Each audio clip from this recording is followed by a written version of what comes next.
బావా ఏంటి? రొట్టె మాడిపోయింది.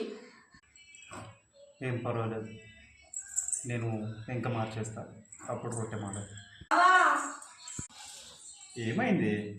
ఈరోజు మళ్ళీ రొట్టె మాడిపోయింది. సరే, నేను మంట వల్ల కావచ్చు, నేను స్టవ్ మార్చేస్తా, అప్పుడు మారైంది. అవును కదా, అదే అయి ఉంటుంది. బావా ఈరోజు మళ్ళీ రొట్టె మాడిపోయింది. మళ్ళీనా? ఓ పని చేద్దాం, నేను పిండి మార్చేస్తా. అసలే మార్కెట్లో మొత్తం కల్తీ వస్తువులు ఎక్కువైపోయి, నువ్వేం బాధపడవు, అప్పుడేం మాడవు. బావా ఈరోజు మళ్ళీ రొట్టె మాడిపోయింది. నువ్వు పెనం మార్చినావు, స్టవ్ మార్చినావు, పిండి కూడా మార్చినావు. ఇప్పుడు ఏం మారుస్తావు బావా? సరే, అసలు ఏం మార్చాలన్న దాన్ని ఎప్పటికీ మార్చలేదు.